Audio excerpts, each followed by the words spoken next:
60대 은퇴자가 편의점 문을 연 순간 지옥문도 함께 열렸다는 말, 이게 그냥 자극적인 표현이 아니라는 걸 아시면 정말 깜짝 놀라실 겁니다. 많은 분들이 은퇴 후에도 내가 부지런하니까 작은 가게 하나 정도는 해낼 수 있지 않을까 하고 생각하세요. 그런데 현실은요, 장사 경험이 없던 60대에게 편의점은 기회가 아니라 시간과 체력, 그리고 노후 자금을 한꺼번에 빨아들이는 블랙홀이 되는 경우가 훨씬 더 많습니다.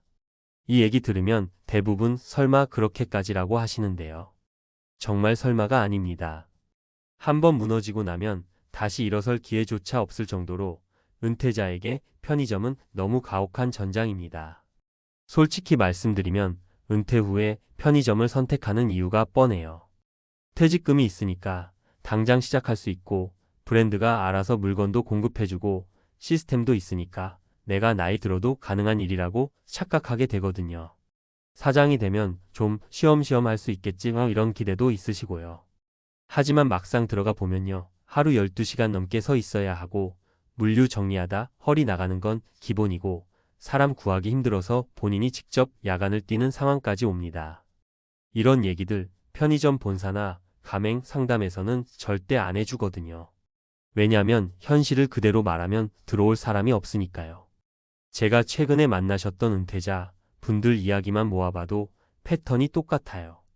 처음엔 괜찮겠지 하고 들어갔다가 한 달 만에 매출 보고 멘붕, 3달 후엔 체력 고갈, 6달 지나면 적자 누적, 결국 버티다 폐업하거나 권리금 못 받고 나오는 거죠. 그리고 나와서 하는 말이 똑같습니다. 아, 이게 이렇게 힘든 줄 알았으면 절대 안 들어갔다. 문제는 후회한다고 해서 잃어버린 퇴직금이 돌아오질 않는다는 겁니다. 그래서 제가 오늘 이 얘기를 좀 무겁지만 제대로 해드리려는 겁니다. 혹시라도 누군가 무심코 편의점을 은퇴자의 마지막 선택이라고 말한다면 오늘 내용 반드시 참고하시길 바라고요. 제가 들은 실제 사례 3가지를 바탕으로 이야기를 이어가 볼게요. 첫 번째는 63세 남성 어님의 이야기예요. 회사 나오고 나서 노후의 부부가 함께 할 수 있는 일을 찾다가 편의점을 선택하셨대요. 처음 2달은 좀 괜찮았답니다. 그런데 문제는 인건비였습니다. 주말 알바 1명 쓰면 수익이 거의 남질 않더래요. 그러니까 자연스럽게 본인이 직접 들어가야 하는데 하루 종일 서 있는 게 60대에게는 정말 쉽지 않잖아요. 결국 어님은 일하다가 무릎 연골이 제 기능을 못해서 병원 신세를 지게 됐어요. 그러면 어떻게 되죠? 가게는 돌아가야 하니까 결국 아내분이 혼자 감당하게 되고 체력 부담이 2배로 가는 거예요. 매출은 그대로인데 몸만 더 망가지는 상황. 통장에 돈은 빠져나가고 건강도 무너지고 부부 관계도 예민해지고 가정 내 분위기마저 흔들렸다고 하셨어요. 두 번째는 61세 비부부의 사례인데요. 이분들은 큰 욕심 없이 월 250만 원만 벌면 된다고 생각하고 시작했어요. 근데 문제는 고정비였어요. 월세, 본사 수수료, 전기세, 인건비 조금만 써도 남는 게 없고 여름엔 냉방비, 겨울엔 난방비 계절 따라 비용이 훅훅 올라가요.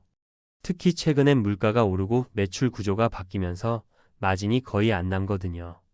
그래도 버티려고 했지만 결국 카드값이 밀리고 운영비를 막기 위해 은퇴 자금을 끌어다 쓰기 시작한 순간부터 모든 게 기울기 시작했습니다.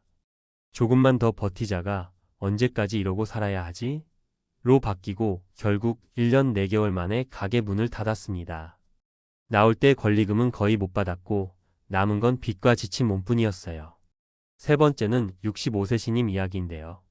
이분은 본인이 건강하다는 자신감이 있었어요. 하지만 편의점은 건강한 사람도 병들게 만드는 구조가 있어요. 특히 야간 운영. 사람이 없으니까 본인이 새벽 2, 3시까지 일하고 아침엔 또 물류받아야 하니까 잠을 제대로 잘 수가 없었대요. 문제는 그 사이에 혈압이 올라가고 스트레스성 두통이 오고 결국 쓰러지기까지 했다는 겁니다. 병원에서 의사가 당장 이런 생활 멈추라고 했지만 가게는 계속 돌아가고 있으니까 멈출 수가 없는 거예요. 결국 건강을 잃고 폐업을 선택했지만 이미 몸도 돈도 모두 망가진 뒤였죠.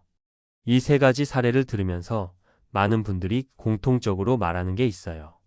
편의점은 시스템이 잘 돼 있어서 나이 들어도 한다는 말 그거 믿지 마세요.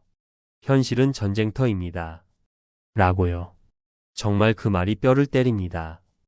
은퇴 후에 가장 중요한 건 지속 가능한 삶인데 편의점은 은퇴자의 체력과 자금을 동시에 갈아 넣는 구조라서 지속 가능성이 너무 낮아요.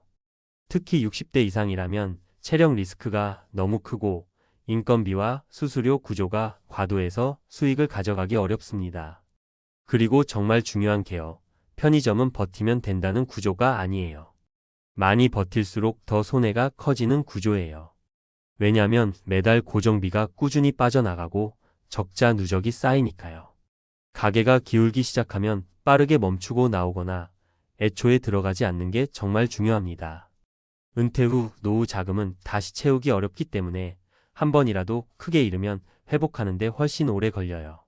그리고 60대는 이제 시간이 예전처럼 넉넉하지 않잖아요. 그래서 제가 드리고 싶은 말씀은요. 은퇴 후에 무언가를 선택할 때는 내가 할 수 있겠다보다 이 선택이 내 체력과 자금을 얼마나 소모시키는가를 먼저 보셔야 한다는 거예요. 편의점처럼 노동 강도가 높은 업종은 나이가 들수록 리스크가 확 커지니까요. 그 대신 적은 자본으로 체력 부담 없이 꾸준한 수익을 낼 수 있는 다른 방식들을 먼저 찾아보는 게 훨씬 안전합니다. 혹시라도 편의점 창업을 고민하시는 분이 계시다면 오늘 사례들이 조금이라도 도움이 되셨으면 좋겠어요. 할 수 있으니까 한다가 아니라 지속 가능한가를 먼저 묻는 게 은퇴 후 삶에서는 정말 중요한 기준이 됩니다. 은퇴 자금과 체력은 다시 채울 수 없으니까요. 오늘 이야기가 누군가에게 위험한 선택을 막는 역할을 한다면 그걸로 충분합니다. 편의점 폐업 후에 가장 많이 듣는 말이 뭐였는지 아세요? 이제 뭘 하고 살아야 하지 이 말이요. 무섭게 들리지만 은퇴자들에게 정말 많이 나오는 말입니다. 폐업을 하고 나면 비로소 정신이 돌아오는데 문제는 이미 체력도 무너져 있고 가진 돈도 쪼그라들어 있다는 거예요. 그래서 이제 다시 뭘 시작할 수 있을까 하는 두려움이 훨씬 더 크게 몰려옵니다. 편의점이 무서운 건 바로 이 지점이에요. 버티는 동안 돈만 빠지는 게 아니라 그 버티는 과정이 사람을 완전히 소모시킨다는 겁니다. 폐업 후 어님은 한동안 아무 일도 못 하셨대요. 가게에서 나올 때까지 조금만 더 버티면 괜찮아질 거야 라고 스스로를 속였는데 막상 나오고 보니 몸과 마음이 너무 지쳐 있더래요. 다행히 가족들의 도움을 받으며 천천히 회복하셨지만 잃어버린 자금은 돌아오지 않았습니다. 노후 자금은 한번 구멍 나면 다시 채울 방법이 없더라는 말이 너무 현실적이었습니다. 비부부는 폐업 후 부부 사이가 어색해졌어요. 서로 힘든 걸 알면서도 장사가 어려워질수록 짜증과 불안이 결국 서로를 향하게 되는 거죠.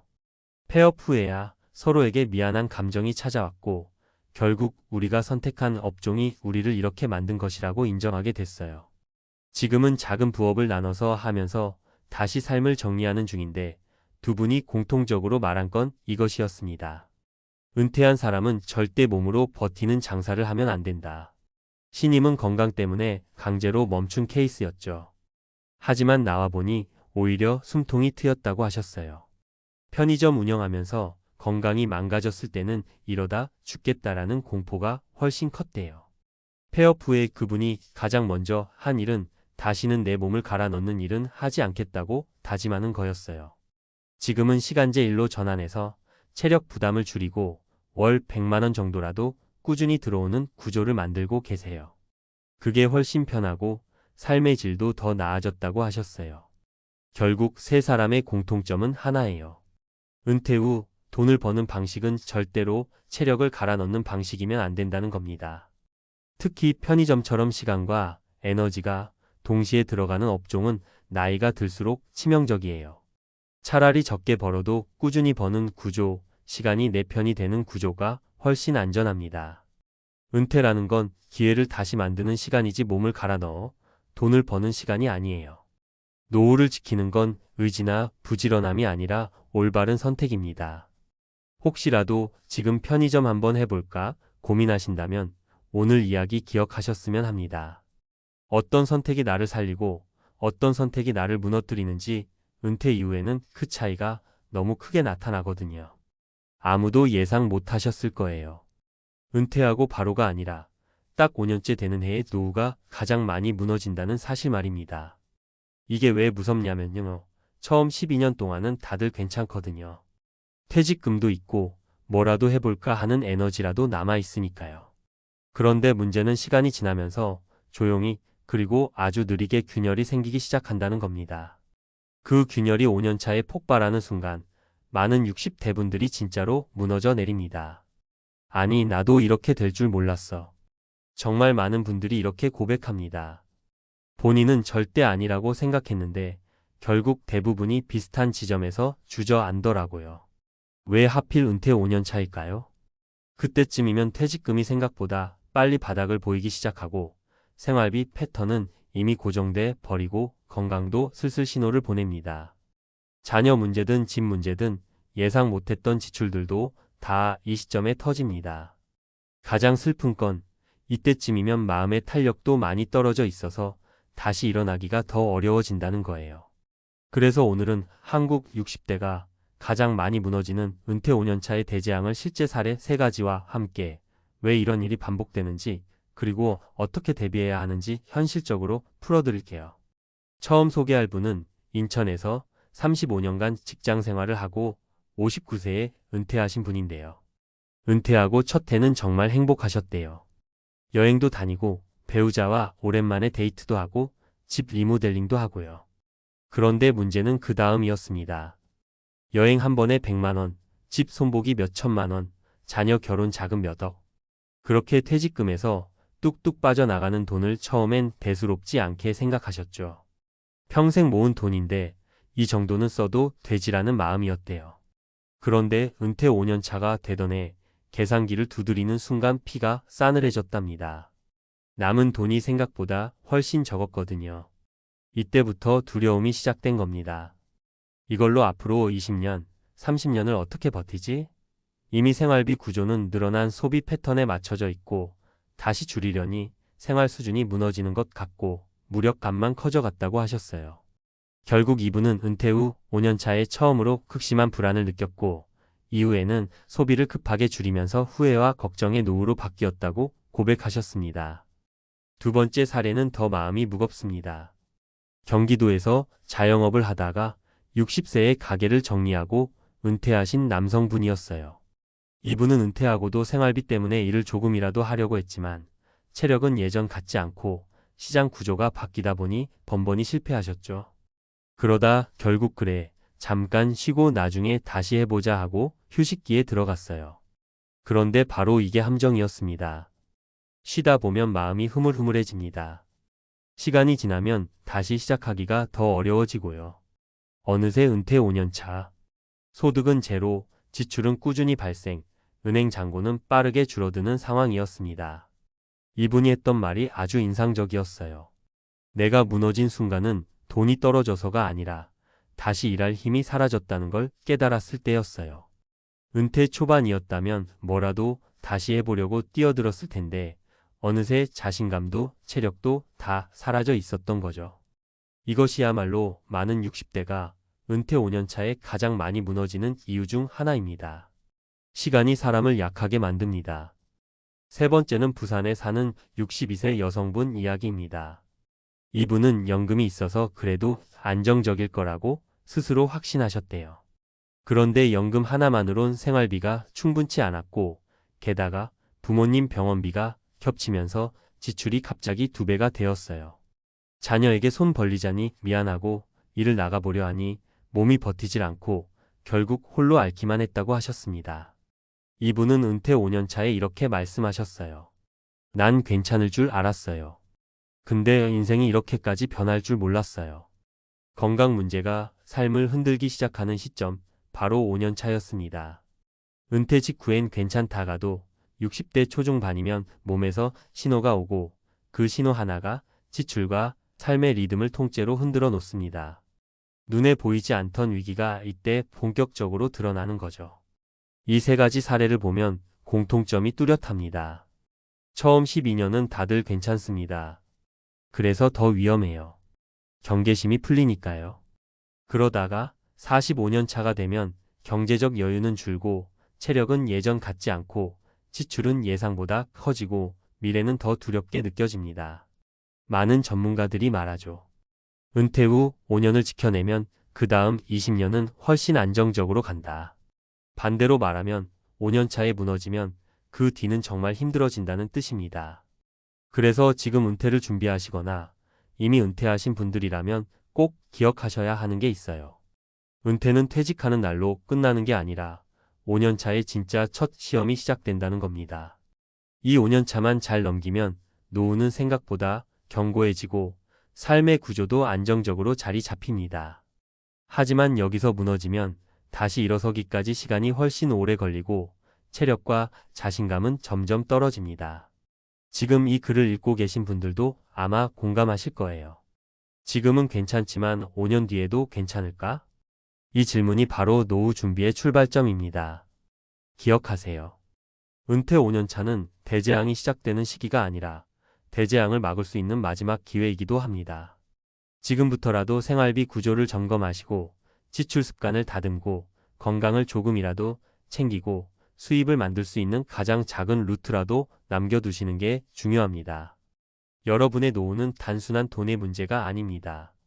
시간, 건강, 마음 모든 게 함께 흘러갑니다. 그 흐름을 먼저 잡는 사람이 결국 더 오래, 더 안정적으로 버팁니다. 은퇴 5년 차의 무서운 점은 그 시기가 폭발하는 순간이 아니라는 거예요. 이미 그 전부터 조용하게 벌어지고 있던 일들이 한꺼번에 드러나는 시점일 뿐입니다.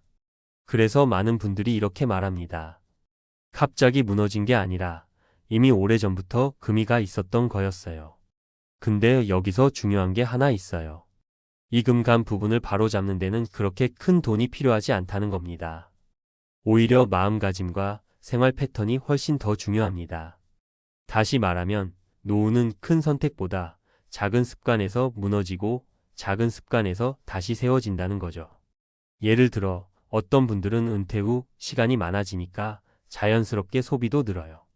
아침에 카페 가고 점심에 외식하고 저녁에 친구들이랑 모임하고 처음에는 별거 아닌 것처럼 느껴지는데 이게 몇 년 누적되면 생활비가 어마어마하게 커지죠. 그런데 문제는 이 소비 습관이 이미 몸에 배어 있기 때문에 어느 순간 줄이기가 정말 어렵다는 겁니다. 은퇴 5년 차의 통장을 보면서 뒤늦게 너무 늦었나? 하고 좌절감을 느끼는 이유가 여기 있어요. 또 하나는 일할 자신감입니다. 은퇴 직후엔 괜찮아요. 나중에 필요하면 뭐라도 하면 되지 라는 생각을 누구나 하거든요. 그런데 사람 마음이 참 묘해서 시간이 지나면 자신감이 점점 줄어듭니다. 예전엔 아무렇지 않게 하던 일도 은퇴 후 5년쯤 되면 괜히 겁이 나고 부담스럽고 몸도 자주 피곤해지고 그러다 보니 다시 일할 기회를 스스로 막아버리게 됩니다. 건강도 마찬가지예요. 60대 초반에는 겉으론 멀쩡한데 은퇴하고 35년쯤 지나면 병원 기록이 슬슬 두꺼워지기 시작합니다.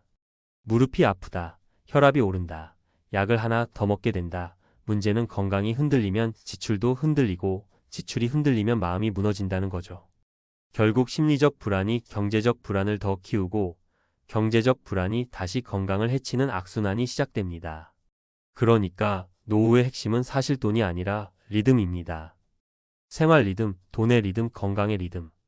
이 세 가지가 무너지면 은퇴 5년 차에 대재앙이 올 수밖에 없어요.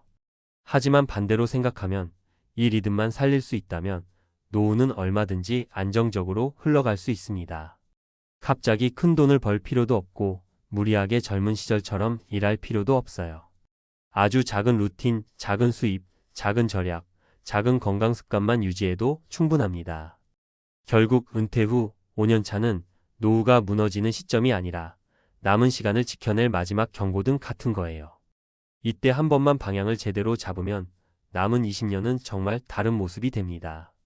지금이 바로 그 시점에 계신 거라면 절망이 아니라 기회라고 꼭 말씀드리고 싶어요. 노후는 지금부터 다시 만들면 됩니다. 조용하지만 단단하게 오늘부터 천천히 다시 시작하시면 돼요. 솔직히 말씀드리면 저는 한인 인구 200만 시대, 한인 많은 도시로 가면 노후는 웬만큼 자동으로 해결된다는 말을 들을 때마다 소름이 돋습니다. 이건 진짜 농담이 아니라 굉장히 위험한 착각이라고 생각합니다. 그리고 이 태도는 오늘 영상이 끝날 때까지 전혀 바뀌지 않을 거고요. 제목 보시고 놀라신 분들 많으시죠? 이 도시가 한국보다 더 한국이라고? 한인도 많고 말도 통하고 식당도 많고 병원도 한인 의사 있고 거기 가서 살면 좀 편안해지는 거 아니야? 맞아요. 한인 인구 200만 시대. 이제 미국의 몇몇 도시는 진짜 웬만한 한국 중소도시보다 더 한국 같아졌습니다. 마트 가면 고추장, 된장, 쌀, 김치 다 있고 세탁소, 식당, 교회, 학원, 보험까지 한글 간판이 쫙 깔려 있고 노인 아파트에도 김치 냄새 솔솔 나는 그런 동네들. 우리 눈에는 얼마나 반가워요. 그래서 은퇴를 앞둔 많은 분들이 이렇게 말합니다. 한국 돌아가긴 애매하고 그렇다고 완전 미국 시골 가기도 그렇고 그냥 한인 많은 도시 가서 월 한 250만 원 정도만 있으면 뭐 먹고는 살겠지. 미국이면 월 2,500달러 정도? 연금 300만이면 괜찮지 않겠어? 여러분도 속으로 비슷하게 계산해 본 적 있으시죠? 남들도 다 그 정도로 산다는데 나도 그 정도면 되겠지 뭐. 딱 여기까지 생각하고 더 이상 계산을 안 들어가고 싶어집니다. 근데요. 바로 이 지점이 무섭습니다. 오늘 제가 드리려는 얘기는 이 도시는 위험하다. 저 도시는 좋다. 이런 지리 이야기가 아닙니다. 한국 오세요. 미국 남으세요. 이런 선택지도 아니고요. 오늘의 진짜 주제는 이겁니다. 한인 인구 200만 시대, 한국보다 더 한국 같은 도시라는 달콤한 슬로건 뒤에 숨은 막연한 낙관 vs 지혜로운 계산의 싸움. 그리고 그 싸움에서 우리 마음이 어떻게 스스로를 속이는지 그 심리와 방어 기제 이야기입니다. 여러분, 솔직히 한번 말해봅시다. 왜 우리는 은퇴 생활비라는 말을 들으면 갑자기 머리가 멍해질까요? 왜 통장 숫자를 끝까지 보지 못하고 중간에 덮어버리고 싶어질까요? 왜 월 얼마면 살 수 있다는 말이 그렇게 우리에게 달콤하게 들릴까요? 심리학적으로 보면 이건 그냥 막연한 낙관의 승리입니다. 우리 뇌는 불편한 진실보다 달콤한 희망을 훨씬 더 좋아합니다. 정확한 숫자를 마주하면 내 노후가 생각보다 불안하다는 걸 인정해야 하잖아요. 그러면 불안이 확 올라오고 자존심도 건드려집니다. 내가 평생 이렇게 일했는데 겨우 이 정도야? 이 나이 먹도록 나는 뭐 한 거지? 이 감정이 너무 고통스럽기 때문에 뇌는 자동으로 방어 기제를 가동합니다. 괜찮아. 다른 사람들도 다 거기서 거기야. 한국 가면 물가 싸다며. 한인 많은 도시로 가면 커뮤니티 도움도 받고 집도 싸게 구하고 식비도 줄고 어떻게든 되겠지. 이게 바로 합리화입니다. 진짜 계산은 하기 싫으니까 그것을 대신해줄 달콤한 문장을 만들어서 마음을 달래는 거죠. 욕망은 뭐냐면 사실 우리 안에는 이런 바람이 있어요. 깊은 계산 없이 그냥 편하게 살았으면 좋겠다. 숫자 따지고 시트 만들고 리스크 따지고 이런 거 말고 그냥 여기 좋대 하면 가서 살고 싶다. 이건 너무나 자연스러운 욕망입니다. 그런데 이 욕망을 있는 그대로 인정하지 못하면 이상한 일이 벌어집니다. 진짜 마음은 계산하기 싫다인데 겉으로는 괜찮을 거야 라는 멋진 말로 덮어버립니다. 그게 바로 억압이고 방어 기제예요. 아니 제가 왜요? 왜 굳이 그 불편한 숫자를 다 계산해야 합니까? 한인 많은 도시 가서 그냥 월 250만, 300만 선에서 줄여 살면 되지 뭘 그렇게 복잡하게 생각해요. 이 말 어디서 많이 들어보시지 않았나요? 어쩌면 여러분이 본인에게 하신 말일 수도 있고 어쩌면 주변 지인이 여러분께 했던 말일 수도 있습니다. 자, 이제 실제 사례를 보면서 이야기를 구체적으로 해볼게요. 첫 번째 사례는 너무 낙관적으로 잡았다가 무너진 은퇴 생활비 이야기입니다. 어부부는 60대 초반 미국에서 30년 가까이 일하다 은퇴했습니다. 둘이 합쳐 연금이 한 달에 한국 돈으로 약 300만 320만 원 정도, 달러로 치면 2,4천이 700달러 정도 나오는 상황이었어요. 두 분은 이렇게 생각했습니다. 한인 많은 도시 가서 한인 아파트 들어가고 차는 한 대 팔고 좀 소박하게 살면 월 250만이면 충분하지 않겠어? 미국이든 한국이든 우리가 조금만 조절하면 되지. 계산이라고 한 건 이 정도가 전부였습니다. 세금, 보험료, 의료비, 자동차 유지비, 간단한 여행, 부모님 제사 오고 가는 비행기값, 예상치 못한 병원비. 이런 건 머릿속에서 그냥 대충 처리됐습니다. 처음 6개월은 진짜 괜찮았어요. 마트도 가깝고 교회도 있고 친구도 생기고. 역시 한인 많은 도시가 살기 좋다며 만족했습니다. 그런데 1년이 지나자 문제가 하나씩 튀어나오기 시작합니다. 관리비가 생각보다 비쌌고 보험료도 매년 조금씩 오르고 한국에 있는 형제들, 미국 다른 주에 있는 자녀들 왔다 갔다 하면서 항공권 비용이 슬금슬금 올라갔고 무릎이 안 좋아져 병원 가는 횟수가 늘어나면서 코페이 치료비가 생활비를 갉아먹기 시작했습니다. 처음엔 그래 좀 빠듯하네 정도였는데 2년 차쯤 되니까 저축을 아예 못하네? 3년 차쯤 되니까 이거 원금까지 까먹고 있는데? 이렇게 흘러가는 겁니다. 당초 목표였던 월 250만이면 충분하겠지는 현실에서는 최소 350만 400만은 있어야 숨이 좀 쉬어진다로 바뀌어 버렸습니다. 나중에 이 부부가 한 말이 인상적이었어요. 우리가 실패한 건 도시 선택이 아니라 마인드였어요. 한인 많은 도시라는 익숙함에 기대서 숫자를 끝까지 안 보는 게 참 편했거든요. 솔직히 계산을 했으면 포기했을 선택을 어떻게든 되겠지란 말로 밀어붙였던 거죠. 이게 바로 막연한 낙관의 전형입니다. 욕망은 계산하기 싫다였고 억압은 난 걱정 안 하는 스타일이야였고 방어 기제는 남들도 다 그렇게 산대였습니다. 두 번째 사례는 반대로 지나치게 겁먹고 돈만 쌓다가 삶의 질을 망쳐버린 이야기입니다. B씨는 50대 후반에 은퇴했지만 어디에도 정착할 용기가 없었습니다.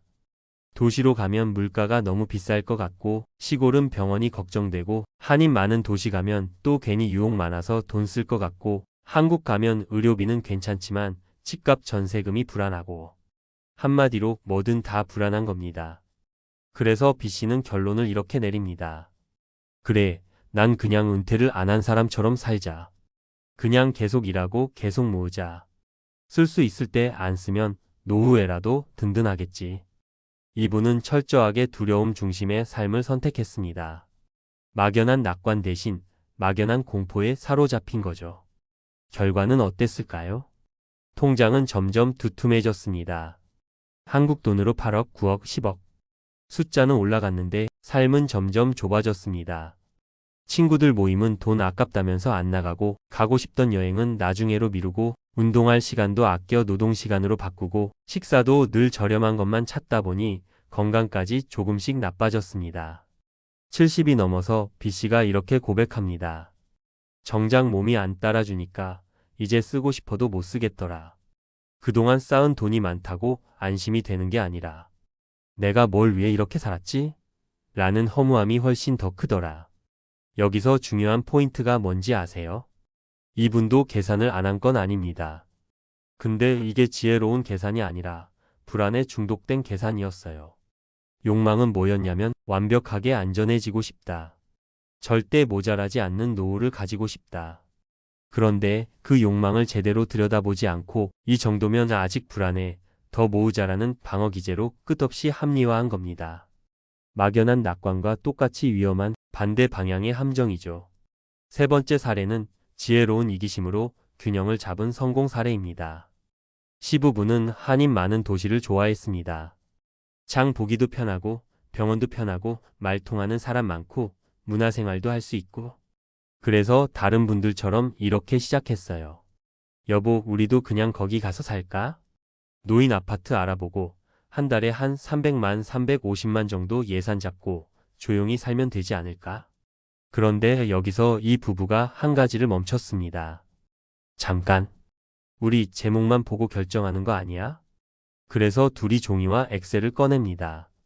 조금 귀찮고 조금 지루하지만 진짜 지혜로운 계산을 시작한 거죠. 이 부부가 나눈 대화는 대략 이랬습니다. 우리가 최소한 사람답게 살려면 월 고정비가 얼마인지부터 보자. 집세 또는 관리비, 교통비, 통신비, 보험료, 식비, 의료비, 용돈, 부모님 자녀에게 들어가는 비용, 그리고 1년에 한 번 정도는 여행도 갈 거고 양가 왕래도 해야 하고. 한국에 살 경우, 미국에 살 경우, 한인 많은 도시, 한인 적은 도시 각각 시나리오를 나눠서 월연 단위로 실제 숫자를 적어봅니다.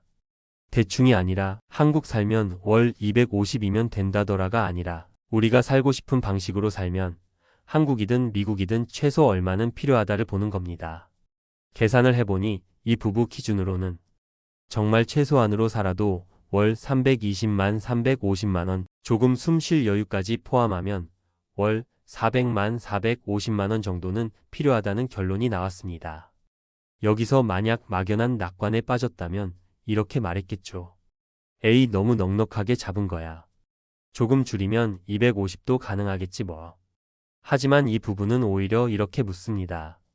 우리가 정말 250으로 살고 싶은 거야? 아니면 그냥 그렇게 말하고 싶은 거야?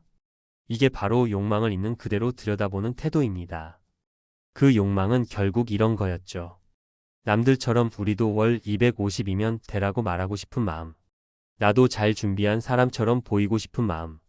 이걸 인정하니까 이상한 합리화가 들어갈 틈이 줄어듭니다. 그리고 둘이 이런 결론을 냈어요. 우리가 원하는 삶의 질을 유지하려면 적어도 이 정도의 생활비는 필요하다. 그래서 당장 은퇴가 아니라 23년 정도는 더 일하면서 저축을 조금 더 쌓자. 대신 그 기간 동안 몸 상하지 않게 일하는 방식으로 조정하자. 그리고 은퇴 후에는 소일거리 소득이 되는 일을 조금씩 이어가 보자. 실제로 이 부부는 은퇴 후에도 주 23일 정도 파트타임 일을 하면서 월 100만 150만 원 정도의 추가 소득을 만들었습니다. 그 덕분에 은퇴 생활비 구조는 이렇게 되죠. 기본연금 소액의 파트타임 소득 아주 소량의 자산 인출.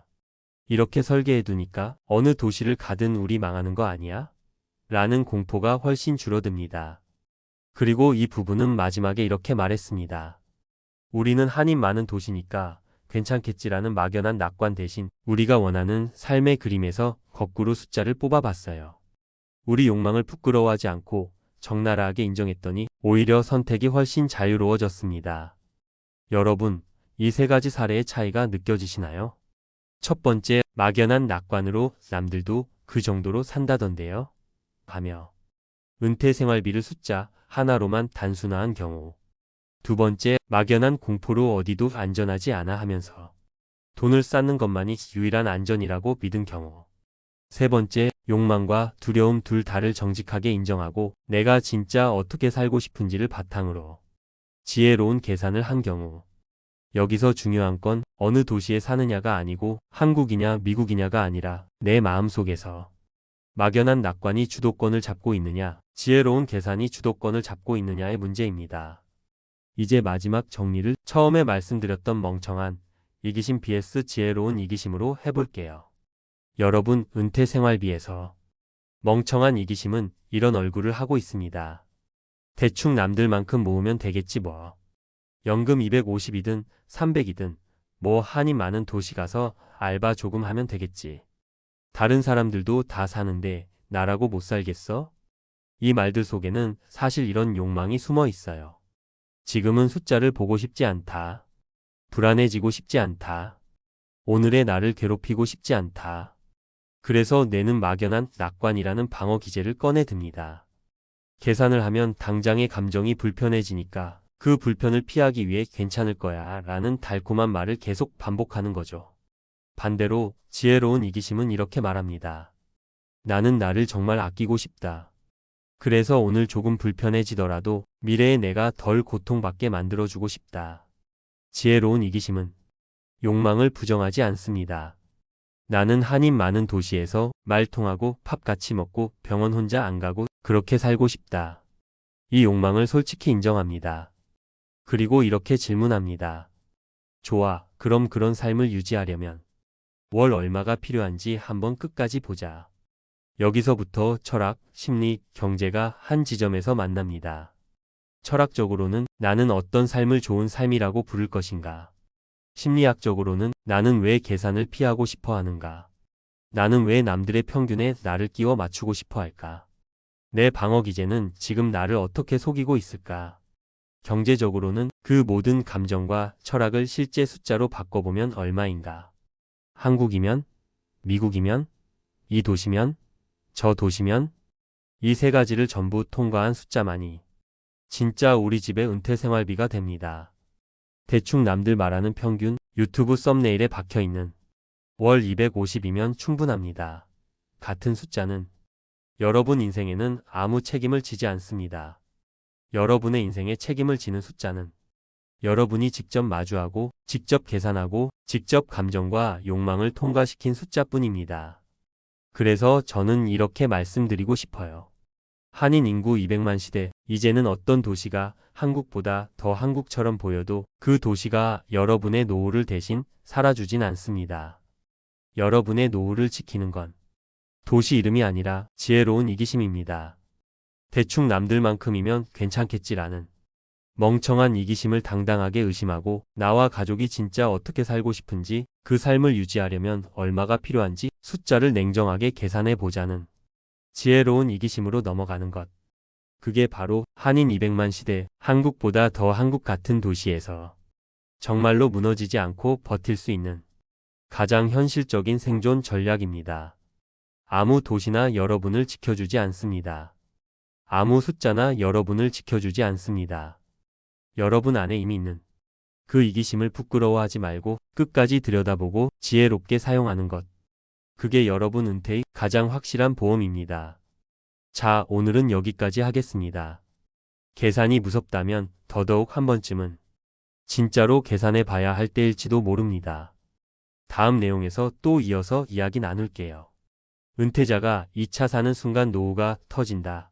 모두 숨기던 참사라는 말, 그냥 자극적인 문구 같죠? 그런데요, 실제로 은퇴자들이 가장 많이 후회한 선택을 꼽을 때 빠지지 않는 게 바로 자동차입니다. 딱 한 번의 선택인데 그게 노후를 송두리째 흔들어 놓습니다. 그래서 오늘 이야기는 조금 섬뜩하게 시작할게요. 은퇴하고 나면요, 누구나 마음속 깊은 곳에서 이런 상상을 한 번쯤 합니다. 평생 일했는데 이제는 나도 좀 편하게 타고 다녀야지. 애들 다 키웠고 이제 내 인생인데 좋은 차 한번 사보자. 그 마음 이해 못할 사람 아무도 없어요. 평생 아끼고 참아온 보상 심리, 그거 너무 자연스러운 거예요. 근데 문제는 바로 그 순간이 노후가 무너지는 가장 빠른 지점이라는 겁니다. 정말 무서운 얘기지만 은퇴자들 중 상당수가 첫 번째 잘못된 선택이 차량 교체였고 그 다음부터 생활비가 삐걱거리기 시작했어요. 자동차는 절대 단순한 소비가 아니에요. 그건 매달 피 같은 현금을 꾸준히 빨아들이는 지속 지출이에요. 그리고 이게 은퇴자에게 가장 위험합니다.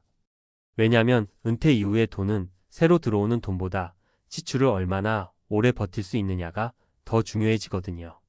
그런데 차는 유지비, 보험료, 세금, 연료비, 감가상각 다 합쳐서 연간 몇백만 원이 아니라 몇천만 원까지 나갑니다. 여기서부터 진짜 지옥이 열립니다. 눈에 보이지 않는 비용들이 서서히 은퇴자의 통장을 잠식하고 뒤늦게 깨달았을 땐 이미 늦어 있어요. 제가 실제 사례 3가지를 통해 왜 차량 선택이 노후 파탄으로 이어지는지 아주 현실적으로 말씀드릴게요. 첫 번째 사례는요, 62세 남성분이에요. 평생 회사 다니면서 가족들 위해 승용차만 몰았던 분인데 은퇴하자마자 이제는 나도 좀 탄다면서 대형 SUV를 뽑으셨어요. 가격이 문제였던 건 아니었어요. 문제는 유지비였죠. 연비는 낮고 보험료는 은퇴자라고 더 올라가고 기름값은 한 번 넣을 때마다 한숨부터 나오는 수준이었어요. 게다가 대형차는 주차장에 긁히기라도 하면 수리비가 어마어마하거든요. 결국 이분은 연금 250만 원에 다른 소득 없는 상황에서 차량 유지비만 월 100만 원 가까이 잡아먹으니까 생활이 완전히 흔들렸어요. 나중엔 차를 팔려고 했는데 감가가 너무 심해서 남은 대출까지 갚아야 했고요. 말 그대로 돈이 새는 구멍을 스스로 만든 셈이죠. 이분이 하신 말이 아직도 귀에 맴돌아요. 차 말고 내 인생에 썼어야 했는데. 두 번째 사례는 58세 부부예요. 이분들은 은퇴 후 귀촌을 선택하면서 전원주택으로 내려갔어요. 그런데 시골길이 멀고 험하다는 이유로 새 사륜 SUV를 샀습니다. 문제는 이 차량이 전자장비가 워낙 많아서 고장이 나면 수리비가 기본 몇십만 원, 조금만 복잡해져도 100만 원이 훌쩍 넘는 구조였어요. 게다가 전원생활은 차를 더 많이 타잖아요. 기름값이 너무 많이 들었어요. 그리고 결정타는 보험료였어요. 나이가 들수록 보험료가 올라가는데 전원 지역은 사고 위험도가 높게 평가돼서 보험료가 또 상승합니다. 이 부부는 생활비 절반이 차로 들어가는 걸 보고 결국 차를 팔기로 했는데 막상 팔 때는 가격이 반토막도 안 나 있으니까 더 절망하셨죠? 지금은 경차를 타시는데 하소연을 하시더라고요. 왜 처음부터 이걸 몰고 살 생각을 못했는지. 세 번째 사례는 조금 다르게 65세 여성분이에요. 남편분이 돌아가시고 혼자 생활하게 되면서 작은 차를 모시던 분인데 주변에서 그러더래요. 혼자 사는데 안전하려면 차는 무조건 큰 거 타야지. 그래서 중형급 이상의 차로 바꿨어요. 근데 문제는 큰 차가 안전하다는 건 절반만 맞는 말이지 그만큼 유지해야 할 비용도 2배가 되는 구조거든요. 연금이 크지 않은 상황에서 차량이 차지하는 비중이 너무 커졌고 나중에는 병원비랑 기름값 사이에서 고민해야 하는 지경까지 갔다고 하셨어요. 결국 차를 처분하고 대중교통을 이용하고 계시는데 본인이 그러시더라고요. 혼자니까 더 아껴 써야 했는데 신경을 반대로 썼네요. 이렇게 3가지 사례만 봐도 답이 나와요. 은퇴 이후 차량 선택은 절대 감정적으로 하면 안 돼요. 한 번쯤 보상심리, 안전하니까 이런 말들이 전부 비용으로 돌아옵니다. 은퇴 후에는요, 진짜로 중요한 게 딱 하나예요. 내 돈이 버텨야 할 시간이 앞으로 최소 20년은 남아있다는 현실. 이걸 생각하면 차는 내가 감당 가능한 가장 작은 차가 정답에 가까워요. 연료비 적고 보험료 낮고 수리비 부담 적고 감가상각 덜한 차. 이게 가장 합리적인 선택입니다. 아무리 좋은 차라도 그 차는 내 노후를 지켜주지 않아요. 하지만 잘못 선택한 차는 내 노후를 가장 먼저 흔들어 놓습니다. 은퇴자들이 입을 모아 말합니다. 차 바꾸는 순간 진짜 지출이 시작됐다. 젊을 땐 몰랐는데 은퇴하니 비용이 2배로 느껴진다. 차 때문에 생활비 줄이다 보니 삶이 엉망이 됐다. 이 이야기를 듣고 계신 지금 혹시라도 은퇴 후에 차를 바꿀까 고민 중이시라면요. 제발 한 번만 더 계산해 보세요. 기름값, 보험료, 세금, 수리비, 감가 이 모든 걸 연간 비용으로 환산해서 지금의 소득 구조에 맞는지 앞으로 10년 뒤에도 감당 가능한지 따져보셔야 합니다. 은퇴자가 가장 먼저 후회하는 소비, 그게 자동차입니다. 눈에 보이는 만족은 잠깐이고 눈에 보이지 않는 부담은 아주 오래 갑니다. 노후는 길고 돈은 한정돼 있어요. 차는 바꿀 수 있지만 노후는 한번 무너지면 다시 세우기 참 어렵습니다. 은퇴하고 나면요. 자동차 선택은 단순한 취향 문제가 아니라 생존 전략에 가까워집니다. 많은 분들이 그걸 뒤늦게 깨달아요. 그래서 지금부터는 은퇴 후 어떤 기준으로 차를 선택해야 노후가 안정될 수 있는지 현실적인 이야기로 이어가 볼게요. 제일 먼저 생각해야 하는 건요. 차를 사서 내 삶이 더 편해지는가 아니면 부담이 더 커지는가 이 질문이에요. 은퇴 전에야 월급으로 커버되니까 대수롭지 않게 넘어갔던 비용들이 은퇴 후에는 전부 생활비에서 빠져나갑니다. 보험료가 오르면 그게 바로 식비를 깎아먹고 기름값이 오르면 병원비를 건드리게 돼요. 그러니까 차라는 건 생활비 구조 전체를 뒤흔드는 존재라는 걸 먼저 인정해야 해요. 그래서 은퇴자들에게 가장 먼저 추천드리는 선택 기준이 바로 차량 크기는 줄이고 유지비는 낮추는 것이에요. 실제로 경차나 소형 하이브리드 차량을 타시는 분들은 대형차 타던 시절보다 월 평균 30만 원 이상 지출이 줄었다고 하시거든요. 이게 1년이면 360만 원, 10년이면 3,600만 원이에요. 누가 3,600만 원을 길에 버리고 싶겠어요. 또 하나 중요한 건 감가상각이에요. 은퇴 직후에 새 차를 사는 게 왜 위험하냐면요. 첫 3년 동안 차량 가치는 거의 반토막이 납니다. 그런데 은퇴자는 이 시기에 새 소득이 없어요. 그러니까 자산이 줄기만 하는 구조가 되어버리죠. 이런 분들 정말 많아요. 그때 중고로 샀으면 반은 아꼈겠다라고 뒤늦게 후회하는 분들이요. 그리고 은퇴자에게 가장 치명적인 것은 예상치 못한 고장 비용이에요. 나이가 들수록 운전 습관이 급격히 바뀌고 차에 무리가 가는 상황이 잦아지거든요. 그런데 요즘 차들은 전자 장비가 워낙 많아서 작은 문제에도 50만 원, 100만 원이 금방입니다. 그래서 전문가들이 은퇴자에게 정비가 쉬운 차, 부품값이 저렴한 차를 추천하는 거예요. 여기에 아주 중요한 심리적 포인트가 하나 있는데요. 차는 사람을 움직이는 도구지만 은퇴자에겐 생각보다 자존심과 강하게 연결돼 있다는 거예요. 나 아직 젊어. 나도 여전히 성공한 모습이고 싶어. 이런 마음들이 차 선택을 크게 왜곡시켜요. 근데요, 노후는 자존심으로 사는 게 아니잖아요. 계산기로 사는 거죠. 생활비가 불안하면 행복도 줄고 불안하면 건강도 금방 흔들립니다. 앞으로 20년을 버틸 안정성을 생각하면 차는 절대 과욕을 부리면 안 되는 분야예요. 마지막으로 꼭 말씀드리고 싶은 건 은퇴자는 지출을 예측할 수 있는 차를 선택해야 한다는 거예요. 기름값이 크게 요동치는 차, 보험료가 매년 치솟는 차, 수리비가 언프리딕터블한 차는 절대 안 맞아요. 예측 가능한 비용 구조가 노후를 지키는 첫 번째 방패입니다. 차는 언제든 바꿀 수 있지만 노후 재정은 한번 무너지면 되돌리기 정말 어렵습니다. 그래서 결론은 아주 단순해요. 은퇴 후 차는 욕심이 아니라 생존 기준으로 고르는 게 답입니다. 아침에 눈을 떴는데 어제보다 더 불안한 마음이 드는 이유가 뭘까요? 연금을 받기만 하면 모든 걱정이 사라질 줄 알았는데 막상 통장에 찍힌 금액을 보자마자 온몸이 차갑게 식어버리는 그 느낌. 여러분도 혹시 경험하셨나요? 이 돈으로 내가 한 달을 버틸 수 있을까? 라는 생각이 순식간에 목을 죄어오고 이제 시작이라는 기대보다 이제부터 어떻게 버티지 않은 공포가 앞서 버리는 순간 말이에요. 사실 누구나 연금만 들어오면 좀 숨통이 트일 거라고 믿습니다. 30년 넘게 버틴 직장 생활의 결실이니까요. 남은 인생은 조금 느긋하게 살아도 되지 않을까? 그런 꿈을 꾸잖아요. 그런데 현실은 너무도 차갑습니다. 연금이 들어온 날이 오히려 적자의 첫날이 되는 경우가 너무 많아요.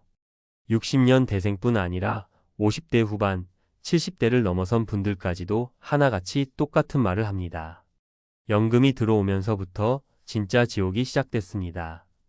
이게 결코 과장이 아니에요. 물가, 주거비, 의료비, 돌발 지출 살아보면 아시잖아요.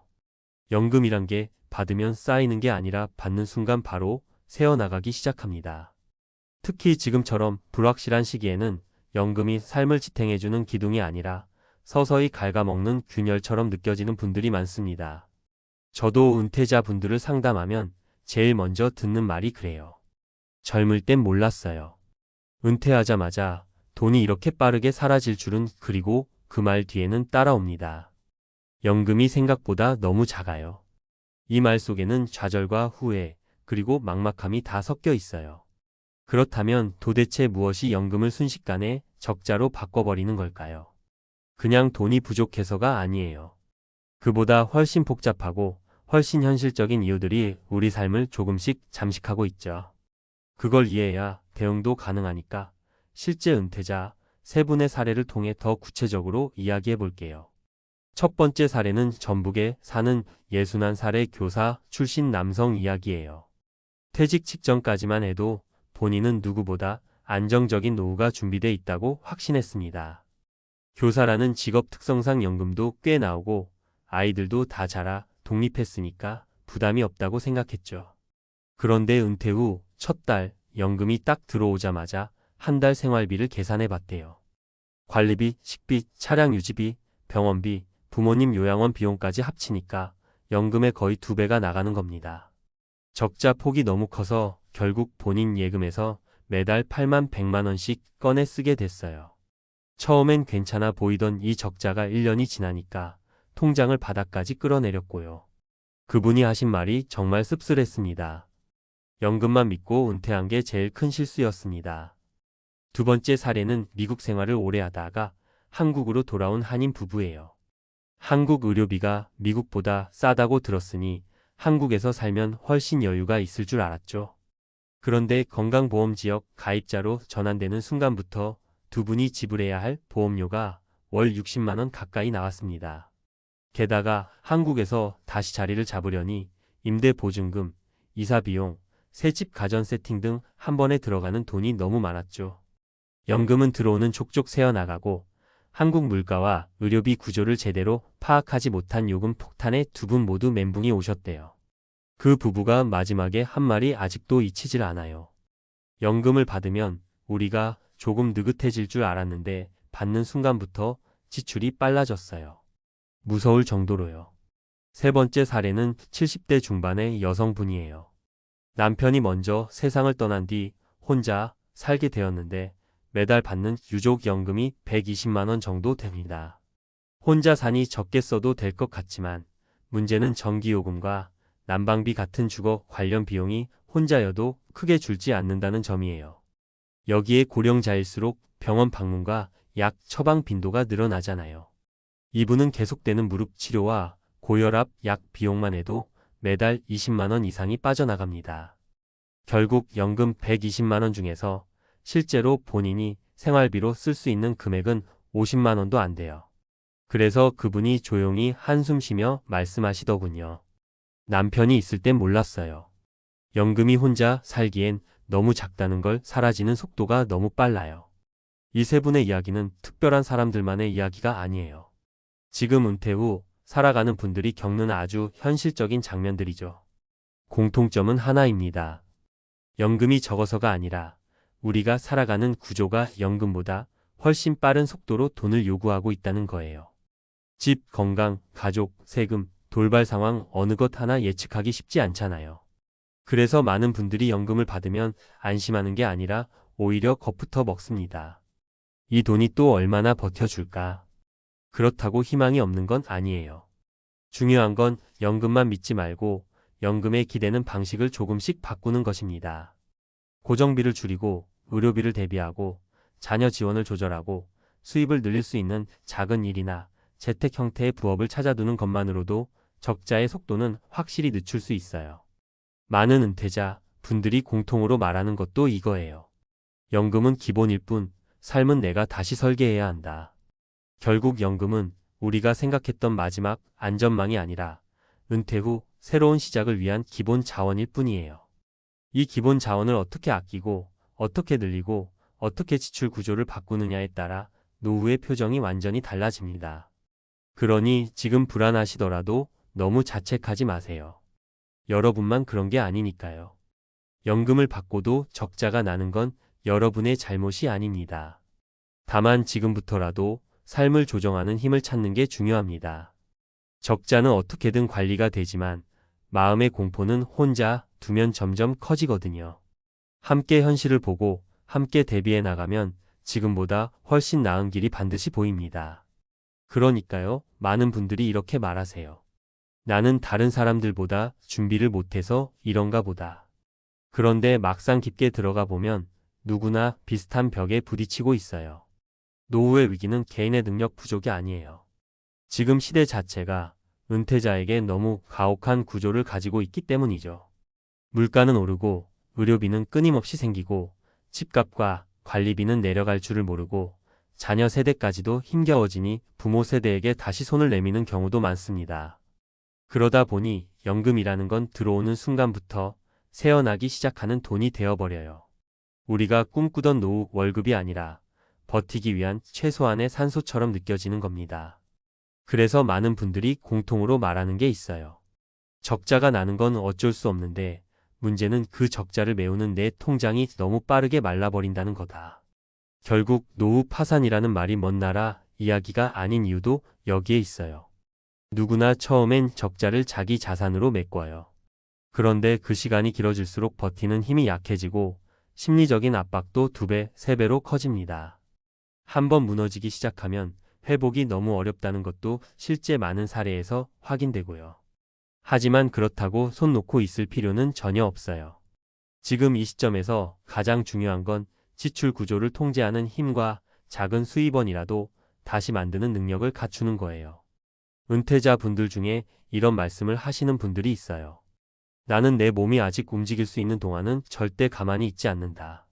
이분들은 파트타임 일을 하든 재택으로 소소한 일을 하든 사회와 연결되어 있어요. 신기한 건 수입이 크지 않아도 심리적인 안정감이 완전히 달라진다는 거예요. 돈보다 더 중요한 건 내가 다시 내 삶을 통제하고 있다는 느낌이거든요. 그리고 또 하나 중요한 건 부끄러워하지 않는 거예요. 많은 분들이 자녀에게, 주변 사람들에게 우리도 괜찮다라는 체면을 차리려다 더 큰 부담을 떠안습니다. 하지만 노후라는 건 결국 내 생존을 최우선으로 둬야 합니다. 필요한 지출은 지키고 불필요한 지출은 과감히 덜어내야 하고 이미 적자인 구조라면 그걸 인정한 뒤 새로운 전략을 짜야 합니다. 이게 오히려 노후를 지키는 가장 현실적인 방법이에요. 여러분이 지금 겪고 있는 불안, 막막함, 초조함은 절대 혼자만의 감정이 아닙니다. 연금을 받는 순간부터 감당해야 할 현실이 시작되지만 그 현실을 어떻게 관리하느냐에 따라 남은 삶은 완전히 달라질 수 있어요. 삶이 여러분을 집어삼키기 전에 여러분이 삶을 다시 잡아챌 수 있어야 합니다. 그런 마음가짐만 있다면 지금부터라도 충분히 다시 일어설 수 있어요. 아침에 눈 떠서 통장을 열어본 순간 온몸이 싸늘해지는 기분, 이게 남의 일이 아니라는 걸 깨닫는 순간 진짜 공포가 시작됩니다. 교사들 사이에서 왜 이런 말이 도는지 아세요? 연금 받아도 못 산다. 평생 안정의 상징이라고 믿어왔던 교사 연금이 정작 은퇴 후에는 가장 큰 불안의 원인이 되는 현실. 그게 지금 대한민국 60대 교사 은퇴자들이 마주한 잔혹한 진실입니다. 사람들은 이렇게 말합니다. 교사면 연금 많이 받잖아. 걱정 없겠네. 그런데 정작 본인들은 말도 못하고 한숨만 쉬어요. 왜냐면 은퇴하고 한두 달 지나면 금방 알게 됩니다. 내가 받는 연금보다 나가는 지출이 더 빠르다는 걸요. 게다가 물가는 오르고 보험료는 오르고 자식들은 여전히 손을 벌리고 아프지도 못할 만큼 병원비가 무섭게 치솟고, 그러다 보면 아무리 연금 부자라는 말을 들어도 마음속에서는 계속 이런 소리가 들립니다. 이 돈으로 평생을 버텨야 한다고? 진짜 가능할까? 저도 현장에서 만난 많은 분들이 똑같은 이야기를 하셨어요. 젊을 땐 연금만 받으면 걱정 없을 줄 알았는데 막상 받아보니 생각보다 너무 적고 삶이 너무 비싸졌어요. 그래서 오늘은 왜 연금 받아도 못 산다는 말이 퍼졌는지, 은퇴한 교사들이 실제로 겪는 3가지 현실적인 사례와 함께 차근차근 이야기해 볼게요. 혹시 지금 은퇴 준비 중이시라면 이 이야기가 아마 남의 얘기로 들리지 않으실 겁니다. 첫 번째 사례는 서울에서 근무하다 은퇴한 62세 어선생님 이야기예요. 이분은 월 연금이 약 270만 원 정도 들어옵니다. 주변에서는 그 정도면 넉넉하지 않냐고들 했는데 막상 은퇴 후 계산기를 두드리니까 피가 확 식었답니다. 가장 큰 문제는 고정 지출이었어요. 집 대출 이자가 아직 조금 남아 있었고 관리비는 겨울이면 30만 원을 훌쩍 넘고 여기에 건강보험료가 매달 10여만 원 이상. 기초생활이 아니라 그냥 숨만 쉬어도 돈이 나갑니다. 물가가 오르면서 식비는 이전보다 거의 2배가 됐고 자녀에게 들어가는 결혼 지원비나 생활비도 은근히 부담으로 남았죠. 결국 연금만으로는 택도 없고 다시 시간 강사, 학원 알바를 전전하며 버티고 계세요. 연금 부자라더니 일 안 하면 적자예요 라는 말이 뼈아프게 느껴진다 하셨어요. 두 번째 사례는 지방 소도시에서 교직을 마친 58세 비선생님 이야기예요. 이분은 비교적 젊은 나이에 퇴직하시면서 재취업까지 고려했지만 건강 문제와 경쟁 심화로 쉽지 않았습니다. 매달 230만 원 정도의 연금을 받는데 여기서 가장 무섭다고 한 건 의료비였어요. 은퇴하고 나면 몸이 예전 같지 않거든요. 허리 통증 때문에 도수치료, 물리치료를 받으면서 한 달에 거의 15만 원 이상씩 나가고 감기 한번 걸려도 병원비는 전보다 훨씬 크게 느껴집니다. 무엇보다 비 선생님은 이렇게 말씀하셨어요. 은퇴하면 돈을 안 쓸 줄 알았는데 생각보다 사람이 너무 쉽게 지출을 해요. 심심하니 커피 먹고 운동하려니 헬스장 끊고 이거저거 필요한 게 자꾸 생기고 줄일 수가 없어요. 결국 연금은 생활비로 빠져나가고 비상금은 쌓이지 않으니 마음은 점점 더 조여옵니다. 연금 받아도 못 산다는 말이 과장이 아니라는 걸 몸으로 느끼고 계신 거죠. 세 번째 사례는 조금 다른 방향에서 충격을 받은 선생님 이야기예요. 경기도에서 은퇴한 64세 시 선생님은 월 300만 원 가까운 연금을 받으면서도 정작 남는 게 없어서 불안하다고 했어요. 이분이 맞닥뜨린 문제는 바로 부동산 유지비였습니다. 20년 전에 산 아파트가 지금은 가격이 많이 올랐지만 공용관리비, 장기수선 충당금, 난방비, 그리고 재산세까지 더하면 매년 엄청난 돈 먹는 구멍이 되어버린 거죠. 게다가 시 선생님은 자식들이 손을 벌릴 줄은 정말 몰랐습니다. 라고 하셨어요. 본인도 어렵지만 자녀들도 힘드니까 결국 부모가 도와줄 수밖에 없는 현실. 결혼 자금 지원, 손주 돌봄 비용 보태기 등 예상치 못한 지출이 이어지면서 연금은 그냥 들어오자마자 바로 사라지는 구조가 되어버렸습니다. 내 연금으로 내 노후를 못 지킨다는 말이 그냥 푸념이 아니라 현실 그 자체인 겁니다. 이 세 가지 사례의 공통점은 딱 하나예요. 연금의 크기가 중요한 게 아니라 지출의 속도가 훨씬 더 빠르다는 사실입니다. 과거처럼 물가가 안정돼 있던 시대라면 교사연금은 정말 든든한 버팀목이었겠죠. 하지만 지금은 다릅니다. 고정지출은 상상을 초월하고 자녀 세대는 여전히 손길을 필요로 하고 갑작스러운 병원비는 노후 계획을 순식간에 흔들어 놓습니다. 그래서 교사들 사이에서 이런 공포가 도는 거예요. 연금 받아도 못 산다. 진짜 못 버틴다. 은퇴는 결코 여유의 시작이 아닙니다. 준비가 되어 있지 않다면 안정이라고 믿었던 연금조차 가장 큰 불안 요소가 되어버립니다.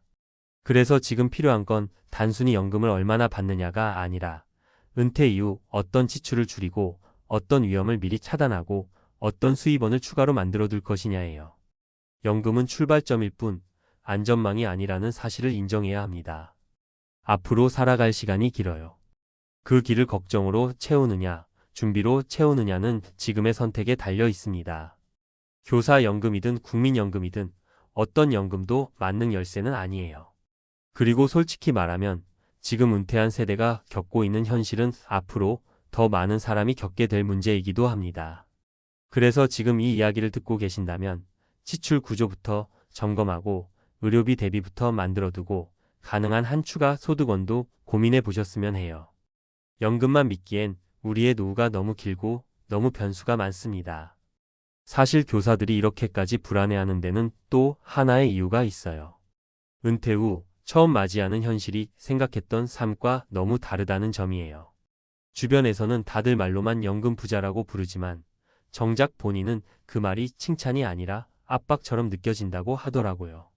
왜냐하면 기대치가 높을수록 실망도 크게 다가오거든요. 연금 받으면 편하게 살겠네라는 말이 반복될수록 본인은 더 초라해지고 괜히 실패한 것 같은 기분이 든다고 해요. 실제로 그 정도 연금이면 생활이 어느 정도 여유롭겠지 하는 외부의 시선과 달리 정작 통장 안에서는 버티지도 못하는 구조가 계속 만들어지니까요. 그리고 은퇴 후 가장 큰 변화는 직업이 사라진 자리에서 생기는 정서적 공백이에요. 이건 돈 문제보다 더 무섭다는 분들도 많아요. 교직 생활을 할 때는 최소한 매일 움직이고 매일 사람을 만나고 사회 속엔 나의 역할이 있었죠. 그런데 은퇴하고 나면 그 역할이 한순간에 사라져요. 남들이 보기엔 이제 여유롭겠다지만 본인들 마음속에서는 묘한 허무감이 생기고 그러다 보니 소비가 더 늘기도 하고 불안해서 지출을 통제하지 못하는 경우도 많습니다. 어떤 분들은 말해요. 학교에서는 나름 인정받는 사람이었는데 은퇴하고 나니 그냥 동네 주민일 뿐이더라고요. 이 공허함이 노후의 돈 문제와 맞물리면 마음은 더욱 위축되고 상황 판단도 흔들리게 됩니다. 그래서 요즘 은퇴한 교사들 사이에서는 이런 얘기가 자주 오가요. 연금이 문제가 아니라 연금 외에 나를 지켜줄 다른 무언가가 필요하다. 이게 사실 핵심이에요. 단순히 추가 소득을 만들자는 말이 아니라 삶의 방향을 다시 세우고 지출의 기준을 새로 만들고 건강과 관계와 일상을 재정비하는 과정이 꼭 필요하다는 뜻이에요. 연금은 기본 바탕일 뿐 나머지를 채우는 건 결국 본인의 선택이거든요. 여기서 꼭 말씀드리고 싶은 건 어떤 연금을 받든지 간에 지금 구조로는 누구도 완벽한 노후를 보장받지 못한다는 현실이에요. 교사연금이든 공무원연금이든 이름만 화려하지 물가와 지출은 이 연금을 이미 앞서가고 있습니다. 그러니 오늘 이 이야기를 들으셨다면 무조건 미리 움직이셔야 해요. 노후는 언젠가가 아니라 지금부터 매일 만들어가는 과정이거든요. 솔직히 말씀드리면 저는 한국 돌아가서 노후 보내는 게 훨씬 낫다는 말 상당 부분이 위험한 환상이라고 생각합니다. 그리고 이 영상 끝날 때까지 이 태도는 안 바뀔 거예요. 지금 이 말 듣고 기분 살짝 상하신 분 분명히 계실 겁니다. 아니 말이 너무 심한 거 아니야? 한국이 우리나라지 거길 환상이라고까지 말해? 충분히 그럴 수 있습니다. 그래서요, 오늘도 그냥 한국 나쁘다, 미국 좋다 이런 얕은 얘기를 하려는 게 아닙니다. 제가 진짜 하고 싶은 얘기는 이겁니다. 막연한 낙관이 문제지 한국이 문제도 아니고 미국이 문제도 아니라는 거예요. 그런데 은퇴한 한인들 중에 특히 이미 한국으로 역이민 갔다가 다시 미국으로 돌아온 분들의 공통된 한마디가 있습니다. 아, 역시 한국은 못 살겠다. 계산이 너무 얕았다. 여러분, 혹시 이런 상상 한 번쯤 해보지 않으셨나요? 한국 가면 일단 말이 통하니까 좋을 것 같고 병원도 잘 돼 있고 대중교통도 편하고 물가도 미국보다는 싸지 않을까? 연금이랑 모아둔 돈 조금만 있어도 그냥저냥 살 수 있겠지 뭐. 맞죠? 이게 바로 우리가 너무나 사랑하는 그 유명한 막연한 낙관입니다. 문제는요, 이 상상을 할 때 우리 뇌 안에서는 숫자와 현실은 싹 다 꺼버리고 향수라는 필터만 세게 켜버린다는 겁니다. 어릴 때 먹던 떡볶이 값은 그대로인데 지금 편의점에서 7,000원, 8,000원 찍히는 도시락 가격은 잘 안 보이고요. 지하철 기본 요금이 얼마인지, 건강보험 지역 가입자로 내야 하는 돈이 얼마인지, 경조사비, 부모님, 형제, 조카, 친구 모임 비용은 얼마가 나갈지. 이런 건 뇌가 불편하니까 살짝 옆으로 밀어놓습니다. 이게 뭘까요? 심리학에서 말하는 아주 전통적인 방어 기제입니다. 우리는 불편한 진실을 보면 그걸 생각하지 않는 능력을 발휘해요. 생각하면 잠이 안 오고 계산하면 가슴이 답답해지니까 아예 계산을 안 해버리는 겁니다. 뭐 어떻게든 되겠지. 한국 가면 월 250만 원이면 살 수 있대. 한국은 의료비 싸잖아. 연금 300만이면 충분하지 뭐. 여러분, 이 문장들 겉으로 보면 되게 긍정적이고 낙관적인 말 같지만 깊이 들어가 보면 한 줄 요약입니다. 나는 계산하기 싫으니까 그냥 인생을 운에 맡기겠다. 그래서 오늘은요, 실제 은퇴자분들 이야기와 비슷한 세 가지 사례를 가져와서 역시 한국은 못 살겠다며 다시 미국으로 돌아온 한인들의 마음을 한번 들여다보려고 합니다. 첫 번째로 볼 분은 우리가 너무 많이 알고 있는 그 부부입니다. 월 250만이면 될 줄 알았던 60대 부부. 이 부부는요, 미국에서 평생 일하고 소셜연금 합치면 월 한 2,300달러 정도 나오는 분들이었어요. 집은 이미 아이들한테 넘겨줬고 본인들은 한국에 전세 하나 얻어서 조용히 살면 되겠다고 생각했습니다. 머릿속 계산은 이랬죠. 한국 가면 전세 한번 맞춰 놓으면 월세 없으니까 관리비 조금 내고 밥은 집에서 해 먹고 연금에서 250만 원 정도만 생활비로 쓰면 되겠지. 근데 한국 와서 첫 달 통장 보자마자 멍해졌습니다. 전세 자금 맞추는 순간 가지고 온 현금의 거의 7,080%가 한 번에 날아가 버렸고요. 관리비가 생각보다 훨씬 비쌌습니다. 여름엔 에어컨, 겨울엔 난방, 엘리베이터, 수선잠 유지비까지 합쳐서 한 달에 25만 30만 원이 그냥 빠져나갑니다. 여기에 건강보험 지역 가입자, 보험료가 둘이 합쳐 한 40만 50만 원. 외식은 안 하느냐? 아니죠. 사람이다 보니 가끔은 나가서도 먹어야죠. 부모님, 형제, 친구들 만나면 밥값, 카페값, 기름값이 슉슉 빠져나갑니다. 경조사는요? 미국에 있을 땐 잘 몰랐는데 한국 와보니까 진짜 1년 내내 봉투만 들고 다니는 기분이 들었다고 하십니다. 결과적으로 이 부부의 실제 생활비는 머릿속에서 상상했던 250만 원이 아니라 고정비만 15만 180, 거기다 최소한의 외식, 교통, 경조사, 복지, 부동 비용까지 합치니까 400만 원에 가까워졌습니다. 그리고 그때서야 깨닫죠. 우리가 계산을 안 했구나. 그냥 뭐 주변 사람들 말 들어보니까 그 정도면 된다던데? 수준에서 인생을 걸었구나. 여러분, 이게 바로 막연한 낙관입니다. 욕망은 분명히 있어요. 한국 가면 좀 더 정부치고 말통하고 병원도 편하게 다니고 비슷한 또래랑 같이 밥 먹고 웃으면서 살고 싶다. 너무 좋은 욕망입니다. 전혀 나쁘지 않아요. 문제는 그 욕망을 지키기 위해 숫자를 들여다보는 대신 숫자를 피하고 계산을 억압하고 불편한 마음을 방어 기제로 덮어버렸다는 겁니다. 두 번째로 볼부는 정반대 타입입니다.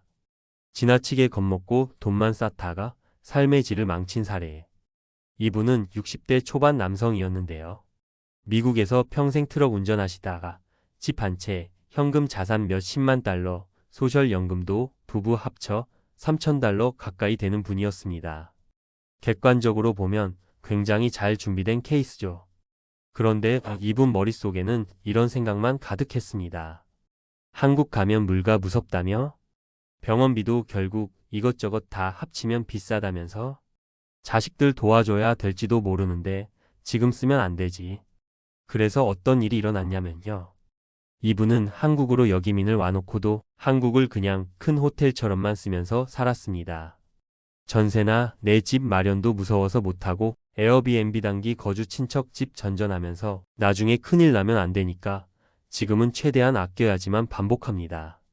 하루 식비를 1만 원 이내로 어떻게든 맞추려고 마트에서 가장 싼 라면, 가장 싼 반찬만 골라 먹고 친구 만나자는 연락은 올 때마다 다 거절합니다. 나가면 돈 쓰니까 나중을 위해서 참아야지. 한국 와서 손주 얼굴 보려고 온 건데 막상 와서는 얘들이 혹시 돈 부탁할까 봐 속으로 겁이 나서 자주 연락도 안 합니다. 결국 이분은요. 한국이 힘들어서 다시 미국으로 돌아간 게 아닙니다. 자기 머릿속의 공포와 싸우다가 아무 데서도 못 살게 되어버린 겁니다.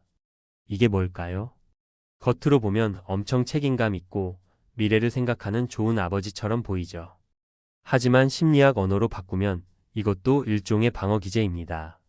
불확실한 미래에 대한 불안을 견디지 못하니까 숫자를 구체적으로 계산하고 가정해보는 작업을 피하고 그냥 무작정 돈만 쌓고 인간관계를 끊고 현재의 삶을 통째로 포기하는 겁니다. 여러분, 이건 지혜로운 이기심이 아닙니다. 그냥 무기력과 불안을 돈으로 가려보려는 또 다른 형태의 자기합리화입니다. 돈은 쌓였는데 실제로 본인은 외롭고 건강도 더 나빠지고 한국도 무섭고 미국도 무섭고 결국 어디서도 편안함을 못 느끼는 상태에 이게 과연 우리가 꿈꾸던 은퇴일까요? 세 번째로 저는 이런 분을 지혜로운 이기심의 사례라고 부르고 싶습니다. 이 부부는 50대 후반부터 딱 한 가지를 먼저 했습니다. 우리가 진짜 어떻게 살고 싶은지 말로만이 아니라 숫자로 직면해 보기. 그래서 둘이 식탁에 앉아서 솔직하게 적어봤다고 합니다. 한국에 가면 어떤 삶을 원하냐? 아내는 이렇게 말했어요. 나는 부모님 뵐 수 있으면 좋겠고 언니들이랑 가끔 백화점에서 밥 먹고 손주랑 주말마다 놀고 싶어. 병원은 자주 안 가더라도 불안할 때 바로 갈 수 있었으면 좋겠고. 남편은 이렇게 말했죠. 나는 솔직히 한국 겨울은 좀 무서워. 너무 춥고 사람들 빨리빨리 움직이는 분위기에서 오래 살 자신이 없어. 미국의 느슨한 공기도 아직 좋고. 그래도 1년에 몇 달은 한국 가서 지내고 싶어. 자, 이 부부는 여기서 멈추지 않았습니다. 이 욕망을 말해서 끝내지 않고 엑셀로 옮겼어요. 실제 생활비를 항목별로 써본 겁니다. 한국에서 1년 중 4개월을 지낸다고 가정하고 그 4개월 동안 들어갈 집값, 건강보험료, 교통비, 식비, 경조사비를 대충이라도 써봤습니다. 미국에서 8개월 지낼 때의 렌트 관리비, 보험료, 차량, 유지비도 같이 적었습니다. 그리고 여기에 우리가 좀 행복하게 쓰고 싶은 돈도 넣었어요. 카페, 소소한 여행, 손주 선물, 명절 선물 같은 것들까지. 그렇게 숫자를 쭉 적어보니 본인들이 막연히 느끼던 것보다 훨씬 현실적인 그림이 나왔습니다. 연금과 소셜에서 들어오는 돈이 월 3,800달러 정도, 그중 필수 고정비에 나가는 돈이 얼마, 그 외에 우리가 진짜 즐기고 싶은 항목에 쓸 수 있는 돈이 얼마. 부족한 부분은 가볍게 할 수 있는 파트타임 일로 채우기로 했습니다.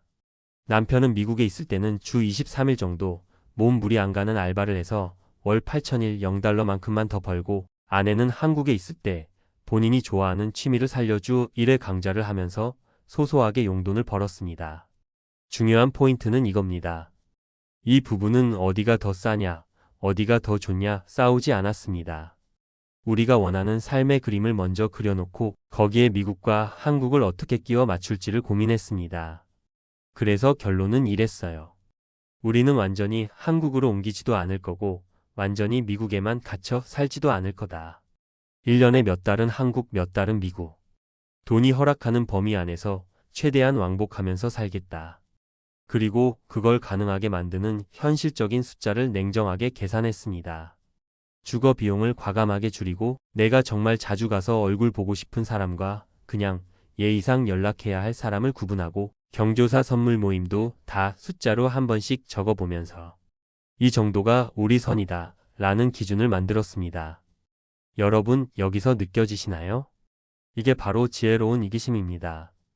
지혜로운 이기심은요, 나 행복하게 살고 싶어 라는 너무 당연한 욕망을 인정하는 데서 시작합니다. 그리고 그 욕망을 지키기 위해 불편한 계산을 피하지 않습니다. 반대로 멍청한 이기심은 이렇습니다. 한국 가면 왠지 더 싸겠지? 한국 가면 병원비도 싸다니까 괜찮겠지? 남들도 다 그렇게 산다니까 우리도 대충 비슷하겠지. 이렇게 내 인생을 남들 말과 막연한 낙관에다 맡기는 마음. 혹은 앞으로 무슨 일이 벌어질지 모르니까 지금은 아무것도 하지 말자 하면서 숫자를 보고 계획을 세우는 건 피한 채 그냥 돈만 쌓고 인간관계를 끊어버리는 마음. 이 두 가지는 겉으로 보면 되게 달라 보이지만 본질은 똑같습니다. 둘 다 생각하기 싫어서, 불안과 마주치기 싫어서 현실을 회피하는 방어 기제일 뿐입니다. 그래서 저는요, 역시 한국은 못 살겠다며 다시 미국으로 돌아온 분들을 비난하고 싶지 않습니다. 오히려 이렇게 말해드리고 싶어요. 여러분은 적어도 한 번은 현실과 부딪혀본 사람입니다. 그 충격이 너무 커서 다시 미국으로 도망치듯 돌아온 것뿐이지 이미 한 차례 큰 수업료를 내고 중요한 걸 배운 사람들이에요. 이제 남은 건 딱 하나입니다. 그때의 좌절을 한국이 나빠서 그랬다는 식으로만 해석하지 말고 내가 너무 막연하게 숫자 없이 결정했다는 쪽으로 한 번 더 직면해 보는 것. 여러분, 세상 어디에도 완벽한 나라는 없습니다. 한국도 미국도 모두 장단점이 있고 특히 은퇴 이후에는 물가, 의료, 관계, 언어, 외로움 같은 요소들이 서로 엉켜서 나만의 방정식을 만들어 버립니다. 그래서 저는 이렇게 정리하고 싶습니다. 멍청한 이기심은 대충 남들만큼 모으면 되겠지. 한국 가면 싸다니까 그냥 가자. 불안하니까 일단 모으고만 보자. 지금은 아무것도 하지 말자. 이런 식으로 내 욕망은 숨기고 숫자는 피하고 인생을 운에 맡기는 태도입니다. 지혜로운 이기심은 나는 어디서 누구랑 어떤 리듬으로 살 때 가장 숨이 편한가? 그걸 유지하려면 한국에서는 얼마, 미국에서는 얼마가 필요한가? 내가 감당 가능한 일과 포기해도 괜찮은 욕심은 무엇인가? 이 질문을 피하지 않고 노트에 숫자를 적어보고 시뮬레이션도 해보고 부부끼리 자식들과 때로는 전문가와 함께 냉정하지만 따뜻하게 계산해보는 태도입니다. 여러분, 우리가 진짜 이기적으로 살고 싶다면 막연한 희망 고문에 내 노후를 맡겨서는 안 됩니다. 역시 한국은 못 살겠다는 말이 역시 난 계산 없이 살면 안 되겠다는 깨달음으로 바뀌는 순간 그때부터 진짜 선택지가 열립니다. 한국이든 미국이든 왔다 갔다 하든 정답은 하나가 아닙니다. 하지만 분명한 건 하나 있습니다. 당신이 진짜 원하는 삶을 남들 말이 아니라 본인의 숫자와 마음으로 정의할 때 그제야 지혜로운 이기심이 여러분을 원하는 곳까지 데려다 줄 거라는 것. 그러니 제발 막연한 낙관 대신 조금은 귀찮더라도 냉정한 계산을 선택해 보셨으면 좋겠습니다. 그게 결국 여러분 자신에게 가장 이기적이면서 가장 따뜻한 선택이 될 테니까요. 자, 그럼 이 이야기는 여기까지 하고 다음 내용에서 또 이어서 나눠보겠습니다. 문을 여는 순간 이미 늦은 걸까요? 많은 은퇴자들이 제주도로 가면 평생이 편안해질 줄 알았습니다. 펜션 하나 지어놓고 손님만 받으면 서울보다 스트레스 덜 받고 바다 보면서 살다 보면 저절로 행복이 따라올 줄 알았죠. 그런데 이상하게도 돈을 넣는 순간부터 무너지는 경우가 더 많습니다. 오히려 지옥문이 열리는 것 같다는 말까지 나옵니다. 왜 이런 비극이 반복될까요? 왜 12억이라는 은퇴자에게는 거의 전 재산을 의미하는 금액이 들어간 순간 인생이 송두리째 뒤집힐까요? 사실 이런 이야기 남 얘기 아니죠. 누구나 은퇴하고 나면 한 번쯤은 생각합니다. 도시 떠나서 조용하게 살까? 제주도에서 작은 숙소라도 운영하면 노후가 훨씬 낫지 않을까? 그런데 희한하게도 성공담보다 실패담이 훨씬 많습니다. 거기에는 우리가 미처 보지 못한 은퇴 후 현실이 숨어 있습니다. 삶의 무게, 예상 못한 비용, 체력이 떨어지는 속도, 그리고 외로움까지 펜션 사업이 아니라 인생 리스크가 시작되는 겁니다. 이제부터 말씀드릴 세 가지 사례는 실제 은퇴자들이 겪은 일들이고 많은 사람들이 공감할 수 있는 현실입니다. 혹시라도 비슷한 선택을 고민하고 계신다면 이 이야기가 한 번쯤은 생각을 되돌아보는 계기가 되길 바랍니다. 첫 번째 사례는 62세 부부 이야기입니다. 서울 아파트를 팔아 12억이 손에 들어오자 두 분은 이제 제주에서 제2의 인생을 살자며 펜션 부지를 샀습니다. 건축비에 예상치 못한 추가 비용이 붙었고 인테리어비는 올라가 있었고 공사 기간은 3번이나 지연됐습니다. 그때까지만 해도 그래도 완공되면 돈이 들어오겠지라고 스스로를 다독였다고 해요. 문제는 완공 후였습니다. 손님은 성수기 몇 달만 몰리고 비수기에는 거의 텅 비었습니다. 전기수도 요금은 기본으로 나가고 침구 세탁비, 소모품, 에어컨 필터 교체, 화장실 배관 문제 같은 자잘한 유지비가 계속 터졌습니다. 두 분은 밤마다 청소하고 아침마다 빨래를 돌렸고 예약 문의에 대응하느라 잠도 설쳤습니다. 몸은 지쳐가는데 수입은 기대의 절반도 되지 않았습니다. 결국 그 12억은 수익을 낳는 자산이 아니라 손실을 버티는 비용이 돼버렸고 지금은 펜션 매물만 쌓여있는 상황에서 빠져나오지도 못하고 있습니다. 두 번째 사례는 58세 은퇴자의 이야기입니다.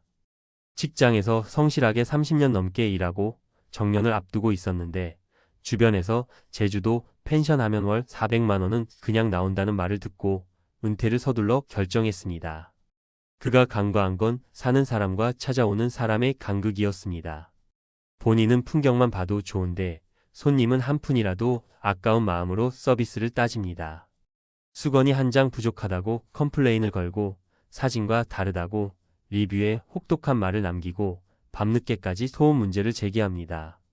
그는 어느 순간부터 손님 예약이 들어오는 게 기쁜 게 아니라 무서웠다고 해요.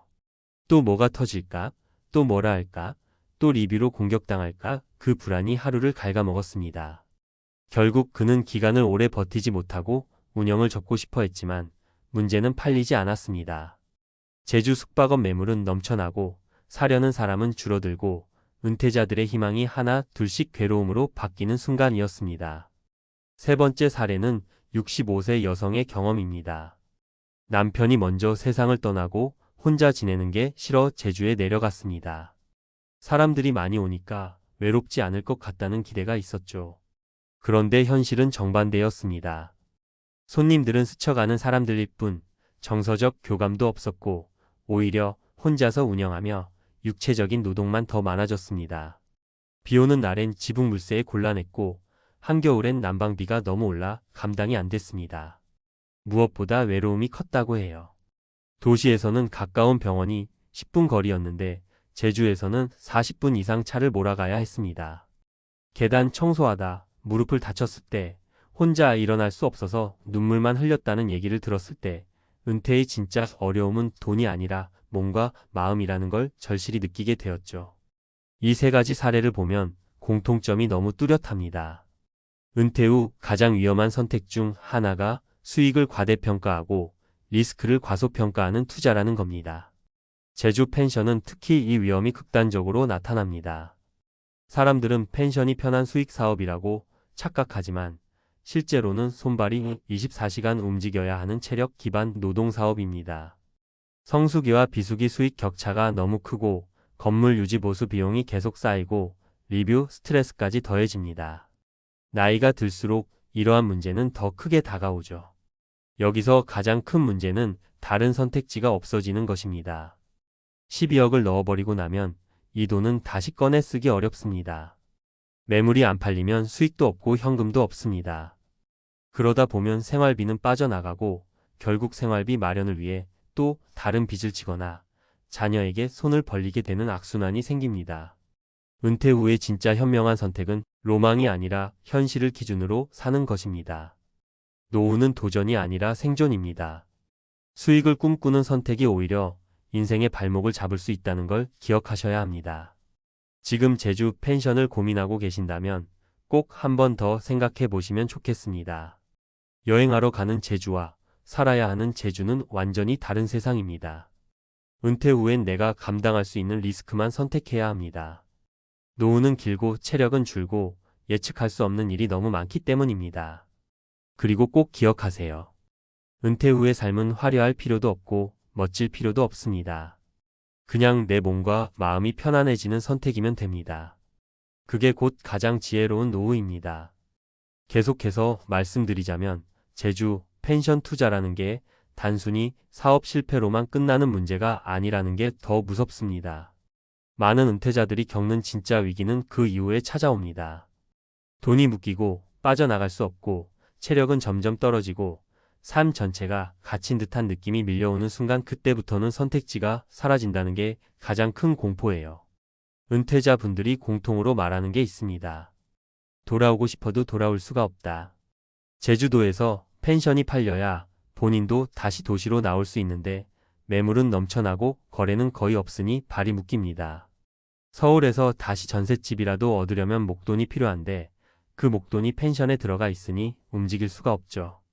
마치 일생 동안 모은 돈을 공동묘지에 묻어놓은 기분이라고 표현하는 분도 있었습니다. 문제는 시간이 지날수록 상황이 더 나빠진다는 겁니다. 펜션이 오래되면 유지 보수 비용이 더 늘어나고 리뷰도 떨어지고 경쟁력도 약해집니다. 그러면 가격을 낮춰 팔려고 해도 매수자는 더 줄어들고 은퇴자 본인은 매달 고정비를 감당해야 합니다. 이게 바로 은퇴 후 돈이 새는 구조의 가장 위험한 형태입니다. 수익은 없는데 비용만 계속 쌓이는 구조. 이 구조를 버티지 못해 결국 생활비가 부족해지고 카드론, 적금 해지, 노후자금 조기 소진 같은 악순환이 뒤따릅니다. 심리적인 무너짐도 큽니다. 펜션 운영은 혼자 하는 경우가 많아서 외로움이 극단적으로 깊어집니다. 밤에 갑자기 급한 예약 문의가 오면 잠을 못 이루고 새벽에 누군가 소음 문제로 문을 두드리면 심장이 덜컥 내려앉는다는 분도 많습니다. 노후라는 게 사실 마음이 편안해야 유지되는 삶인데 이런 긴장 상태가 계속되면 삶의 질이 급격히 떨어져요. 그리고 가장 잔인한 건 주변 사람들이 생각보다 큰 도움을 주지 못한다는 겁니다. 아들, 딸도 각자의 삶이 있고 친구들은 도시에서 살고 있고 이웃은 전부 낯선 사람들이니 정서적 지지가 거의 없습니다. 결국 은퇴자는 고립감 속에서 모든 걸 스스로 해결해야 하는데 나이가 들수록 이 부담은 훨씬 크게 다가옵니다. 그래서 많은 전문가들은 한 목소리로 말합니다. 은퇴 후에는 절대 고정비가 큰 자산에 올인하지 말라. 노후 자금은 돈을 벌기 위한 도구가 아니라 살아남기 위한 안전망이다. 제주도가 나쁜 곳이어서가 아니라 은퇴 후의 삶이 생각보다 훨씬 섬세하고 예민한 균형 위에 서 있기 때문입니다. 조금만 무리하면, 조금만 과신하면 인생 전체가 흔들릴 수 있습니다. 혹시 지금 비슷한 결정을 고민 중이시라면 꼭 기억하셨으면 합니다. 노후는 멋지게 사는 것이 아니라 편하게 사는 것이 우선입니다. 내 몸이 견딜 수 있고 내 마음이 안정되는 선택만이 결국 평생을 지켜주는 길입니다. 연금이 300만 원 들어오는 바로 그 순간 많은 분들이 오히려 가슴이 철렁 내려앉는다는 사실 혹시 알고 계셨나요? 이 정도면 넉넉히 살겠지라고 믿었던 노후가 바로 그날부터 서서히 무너져 내린다는 걸 깨닫는 순간 사람들은 입을 다물지 못하고 멍해진다고 합니다. 돈이 생겼는데 삶이 더 불안해진다는 역설적인 현실. 그리고 그 불안은 은퇴한 누구에게나 찾아올 수 있는 너무나 현실적인 공포입니다. 사실 저도 처음 들었을 때는 믿기 어려웠습니다. 연금이 300이면 어디 가서 굶지는 않겠다. 월세 정도는 충분히 내겠다. 적어도 생활비는 해결되겠지 이렇게 생각하잖아요. 하지만 실제 은퇴자 분들과 이야기하다 보면 사람들이 떨고 있는 이유가 따로 있다는 걸 알게 돼요. 연금이 적어서가 아니라 노후의 지출이 생각보다 훨씬 크고 우리가 예상하지 못한 지속적인 비용이 끈질기게 따라오기 때문이죠. 그리고 문제는 연금이 들어오는 순간부터 모든 계산이 현실과 충돌한다는 겁니다. 이 정도면 버텨지겠지라는 마음이 이걸로는 절대 안 된다는 공포로 바뀌는데 걸리는 시간은 고작 몇 달 뿐이라 하니까요. 은퇴를 앞두고 있거나 이미 은퇴하신 분들은 아마 공감하실 겁니다. 젊을 때는 몰랐던 의료비, 주거비, 세금, 대출이자, 자녀 지원 같은 변수들이 은퇴 후에는 전부 현실이 돼서 눈앞에 떨어집니다. 그런데 매달 들어오는 연금은 그대로예요. 물가가 오르든 병원비가 늘든 연금은 조용히 제자리입니다. 딱 정해진 숫자. 이 숫자는 늘어나지 않는데 나가는 돈만 끝없이 늘어나는 게 지금 노후의 진짜 문제입니다. 그래서 오늘은 연금 300만 원이면 안전하다고 믿어왔던 신화를 깨고 왜 많은 은퇴자들이 이 금액 앞에서 오히려 떨고 있는지 실제 사례와 함께 깊이 있게 이야기해 보려고 합니다.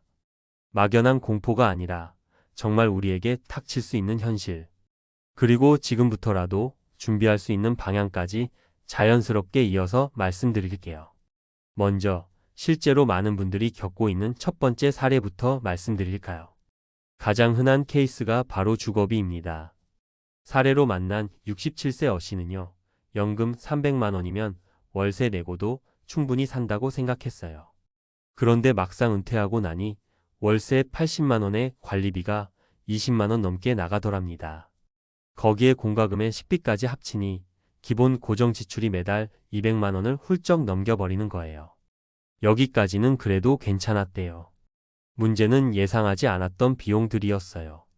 고혈압 약을 평생 먹어야 한다고 하면서 한 달에 병원비와 약값으로만 15만 원씩 나가고 냉장고가 고장나고 보일러 교체하고 자식들이 갑자기 도와달라고 연락하는 일들이 한두 번이 아니었대요. 그러다 보니 연금이 들어오는 날 통장이 잠깐 숨을 쉬다가 일주일도 안 돼서 거의 바닥을 드러내는 일이 반복됐다는 겁니다. 300이면 산다. 절대 아니더라고 한숨 쉬며 말하던 그 표정이 아직도 잊히지 않아요. 두 번째 사례는 의료비에서 무너진 경우예요. 은퇴자 중 70대 비부부는 그동안 크게 아픈 적이 없어서 노후 의료비를 거의 신경 쓰지 않았어요. 그런데 은퇴하고 3년쯤 지나자 남편이 허리 디스크 수술을 받게 됐고 치료 주사 재활까지 해서 부담한 비용이 1년 동안 무려 700만 원이 넘었습니다. 연금은 두 분 합쳐서 300만 원 조금 넘게 들어오는데 의료비가 한번 크게 나가버리니까 바로 재정이 흔들리기 시작하더라고요. 더 무서운 건 이런 의료비는 한 번으로 끝나지 않는다는 거예요. 70대 이후에는 만성질환 하나만 있어도 매달 꾸준히 수십만 원이 새어나가고 어느 날 갑자기 큰 수술이라도 잡히면 수백만 원이 공중으로 날아가듯 사라집니다. 연금은 그대로인데 의료비는 본인이 통제할 수 없는 속도로 올라가니 공포가 밀려오는 건 당연한 거죠. 세 번째 사례는 물가 충격으로 인한 붕괴예요. 65세 C씨는 은퇴 당시 300만 원이면 충분하다고 생각했어요. 그런데 최근 몇 년 사이 물가가 너무 빠르게 올라가면서 반찬 몇 가지만 사도 5만 원이 훌쩍 넘고 외식은 사실상 사치가 돼버렸다고 하더라고요. 전기, 가스, 상수도 요금은 해마다 오르고 대중교통비도 만만치 않죠. 특히 혼자 사는 경우엔 나눠 쓰는 게 없어서 모든 비용을 혼자 감당해야 해요. C씨는 이렇게 말했습니다. 300만 원이면 최소한 걱정 없이 살 줄 알았는데 지금은 그 돈으로 허덕이며 산다는 말밖에는 못하겠어요. 이 말이 너무 마음에 남더라고요. 연금은 오르지 않는데 생활비는 계속 오르니 사실상 연금의 실질 가치는 해마다 줄어드는 셈입니다. 여기까지 들으시면 왜 많은 은퇴자들이 300만 원이면 충분하다는 말을 믿지 않는지 조금 감이 오실 거예요. 금액 자체는 예전 기준에서 보면 큰 돈이지만 요즘 사회에서는 기본적인 삶을 유지하기 위한 최소치일 뿐이고 어떤 변수가 하나만 생겨도 바로 적자로 전환되는 구조입니다. 그래서 사람들은 연금이 들어오는 순간 안도감보다 불안감부터 느끼는 거예요. 이걸로 20년, 30년을 버티라고 하는 무거운 현실이 갑자기 눈앞에 펼쳐지니까요. 그럼 이런 현실에서 우리가 뭘 준비할 수 있을까요? 지금부터라도 삶의 구조를 조금 바꾸고 지출을 관리하고 건강을 챙기고 불필요한 부담을 줄이는 방향으로 가야 합니다. 노후는 소득보다 지출 관리가 훨씬 중요해지는 시기니까요. 또 한 가지는 계속 벌 수 있는 구조를 만들어 두는 겁니다. 크지 않아도 돼요. 월 50만 원, 100만 원만 추가로 들어와도 노후의 안정감은 완전히 달라집니다. 요즘 은퇴자분들이 가벼운 알바라도 계속하는 이유가 바로 여기에 있어요. 일을 못해서가 아니라 미래의 불확실성을 줄이고 싶어서예요. 마지막으로 말씀드리고 싶은 건 연금 300만 원이라는 숫자에 속지 말자는 겁니다. 숫자는 멋있게 보일 수 있지만 현실은 그 숫자를 너무 쉽게 삼켜버립니다. 중요한 건 얼마를 받느냐 보다 얼마를 지킬 수 있느냐죠. 혹시 지금 은퇴를 앞두고 계시거나 이미 연금을 받고 계시다면 오늘 이야기한 3가지 사례를 한번 자신의 삶에 비춰보세요. 주거비, 의료비, 물가. 이 3가지가 바로 노후를 흔드는 가장 큰 파도입니다. 하지만 미리 알고 대비하면 파도에 휩쓸리지 않을 수 있어요. 그리고 여러분의 노후는 누구도 대신 책임져 주지 않습니다. 그렇기 때문에 지금의 선택이 앞으로의 20년, 30년을 바꾼다는 사실을 꼭 기억하셨으면 좋겠습니다. 자, 이제부터는 그럼 어떻게 해야 덜 흔들리는 노후를 만들 수 있을까? 이 부분을 조금 더 현실적으로 이어서 말씀드릴게요. 많은 분들이 착각하는 게 하나 있어요. 노후 대비는 은퇴 전에만 하는 게 아니라 은퇴 후에도 계속 조정하고 관리하는 과정이라는 겁니다. 연금이 들어오기 시작했다고 끝난 게 아니라 이제부터 본격적으로 노후를 운영하는 시기가 시작된다는 거죠. 그러니까 지금부터 말씀드리는 건 어려운 재테크 이야기가 아니라 누구나 당장 적용할 수 있는 아주 현실적인 생존 전략이라고 보시면 됩니다. 가장 먼저 해야 하는 건 고정 지출을 구조적으로 줄이는 작업이에요. 이게 노후 안정의 절반을 차지합니다. 주거비가 너무 크면 과감하게 이사도 고려해야 하고 차량 유지비가 부담된다면 차를 정리하는 것도 생각해 볼 만해요.